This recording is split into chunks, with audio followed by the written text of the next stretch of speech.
Avatar Fire and Ash was fun. I enjoyed it. It was exciting. Lots of exciting action.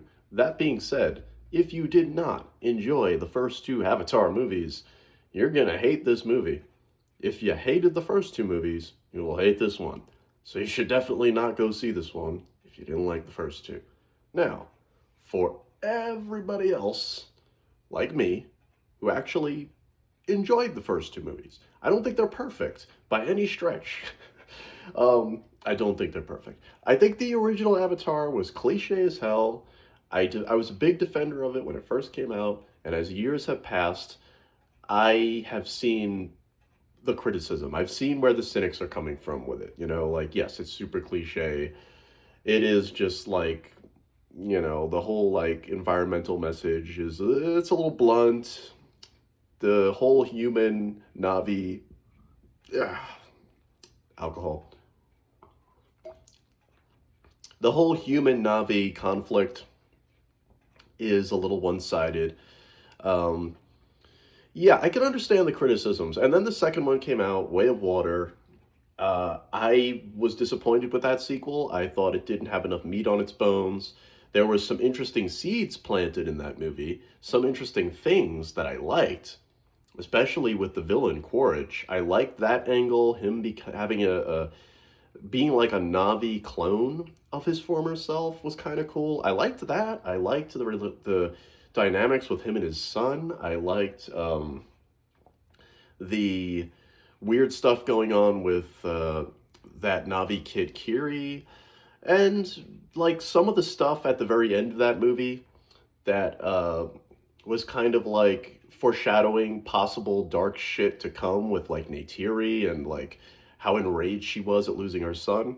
The good news is, while I think Way of Water, you know, wasn't satisfying, like it ended with some incredible action scenes, yes, and the effects were awesome, of course, it's Avatar, but like I had problems with Way of Water just as a story sequel. It just felt like, yeah, there's just not enough happening here drama-wise. It's like, I think the lowest point of that movie for me was just like, there's a whole long subplot involving one of the Na'vi children, Loak, just befriending a whale, and it just goes on for a very long time. Um, so, like, those are the problems I had with that movie. However, I am happy to say that, and this is kind of good and kind of bad, Avatar Fire and Ash is the payoff to everything in Way of Water, to the point where Way of Water was basically just part one of a bigger movie. Basically, the whole thing is Avatar 2 and 3, now that I've seen both, they're basically one movie. It's like one 6-hour movie.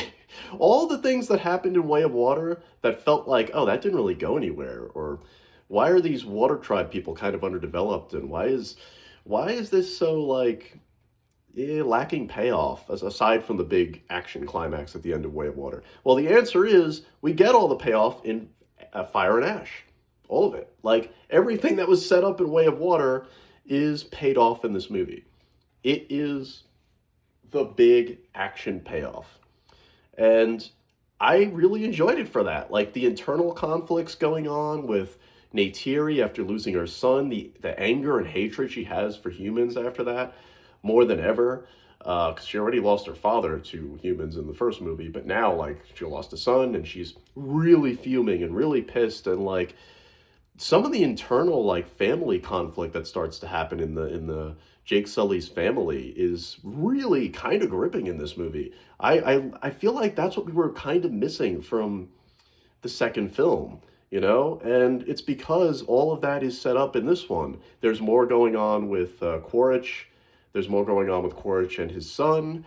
Uh, there's more going on with Kiri and her connection to Awa and all that crap. Like, and for the most part, I think it pays off really well in this movie. This feels like the end, not just the proper second half that we didn't really have in Way of Water. As long as that movie was, and as big as it was, it really was just set up for this movie.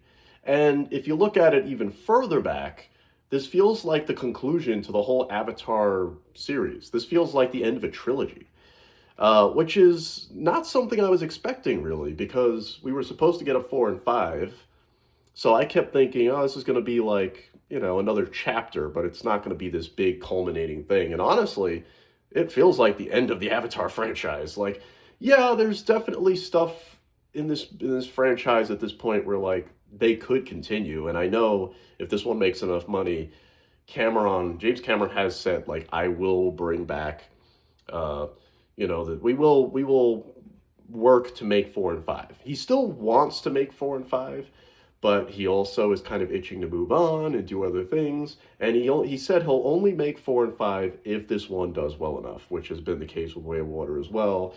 Like, it's one of those things where I'm like, I could go for more because I did think this movie was pretty satisfying.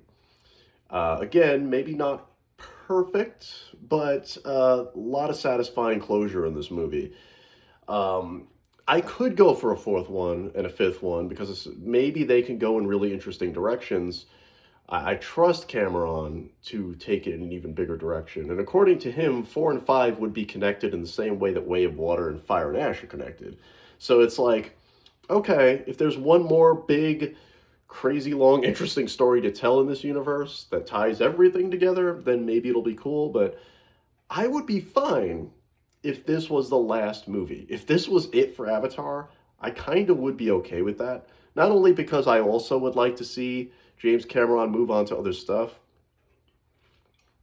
move on to other, maybe some new thing, you know, but also because as much as I enjoyed Fire and Ash, this movie, one of the bigger issues it does have that other critics have brought up, and I kind of agree, there are aspects of this movie that feel overly familiar. There are parts of it that feel like they're hitting some of the same beats that both 1 and 2 combined kind of did, especially the ending, which I'm not going to spoil, but it's like the big climax of this movie feels very familiar. I'm just going to say. I'm not going to say it's like beat for beat a rehash of the last two movies when it comes to big action climaxes, because they both of the last two Avatar movies ended with big action climaxes. And what I will say is that the climax of this movie kind of feels like the ending of the first movie and the second movie combined. It feels literally like it's taking things from the climax of Way of Water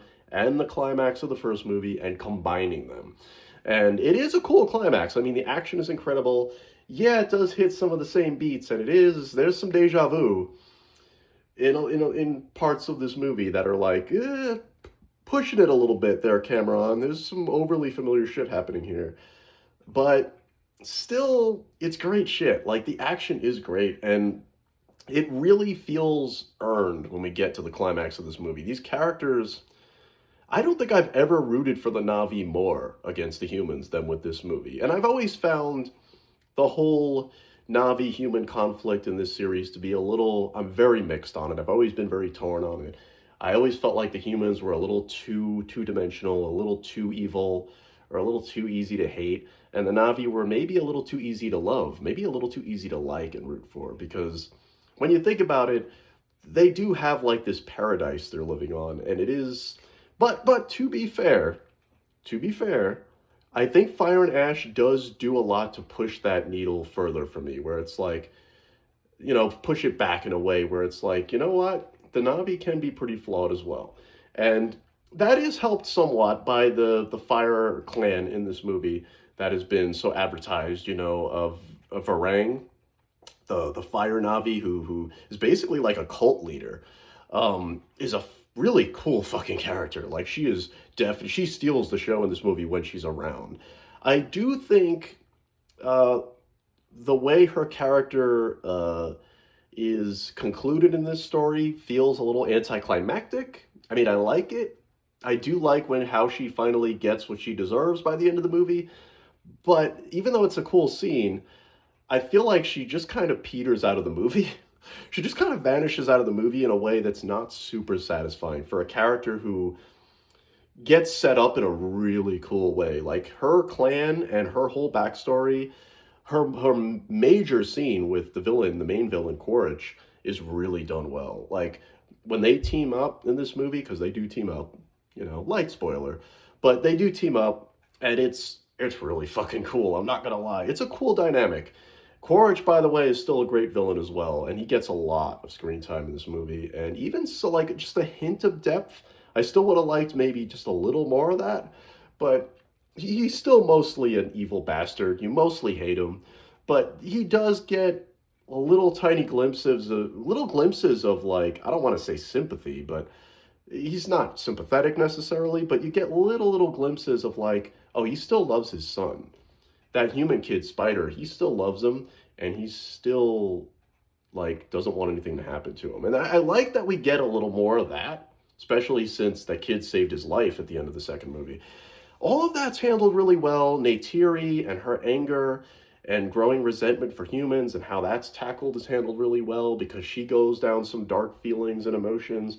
That's handled really well. Like, especially when a lot of people felt Neytiri as a character was kind of sidelined in the last movie, which, yeah, sure. But now that I know, like, okay, that's because the Way of Water was really just the setup for this movie.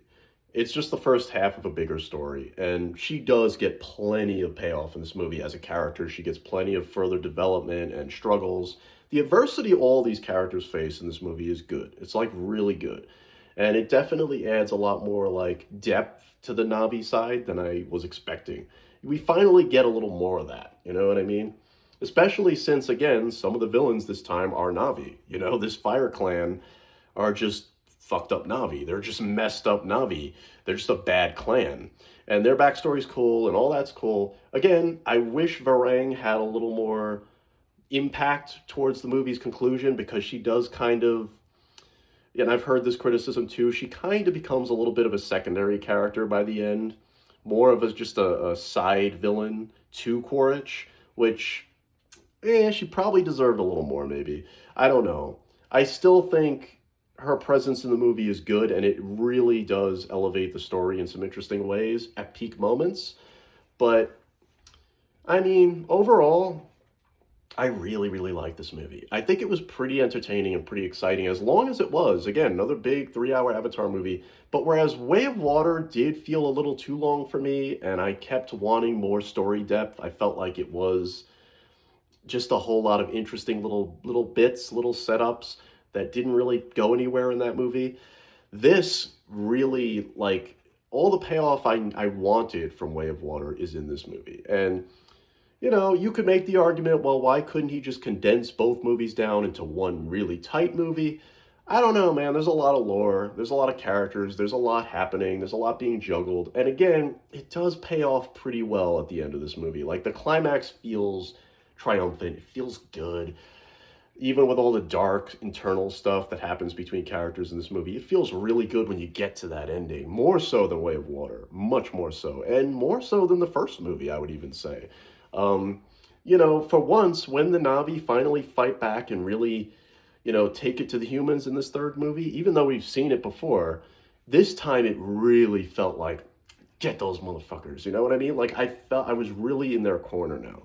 Because it wasn't just, oh, the humans are bad, the humans are evil. It was like, we gotta fight the darkness in ourselves. You know what I mean? These Na'vi characters, Jake and his family, they have to fight their own inner darkness. And the darkness of their own fellow Na'vi in this Fire Clan, represented by this Fire Clan. So, like, there's more depth. There's more happening here. It's not just, oh, bad humans. And, you know, we've got humans that are good in this movie who are heroes. We've got Spider, and his story really does develop and get interesting in this one, especially his relationship to Kiri. It's good stuff. It's really good stuff. There's a lot of great moments in this movie. I had a great time with it. And I saw it in a dinky little theater. I didn't see it on some big IMAX screen. I mean, I'm sure that would have been cool, but I don't need the IMAX experience. If a movie is good, a movie is good. And that's all I really care about at the end of the day. I don't need 3D glasses. I don't need any of that shit. And I enjoyed Fire and Ash, even without all of that fancy, you know, format crap. I just enjoyed the movie. I thought it was really good. And the effects were still incredible. Yeah, it's really good. I just don't know if I need another one. I don't know if I need a fourth Avatar, because this one was so satisfying.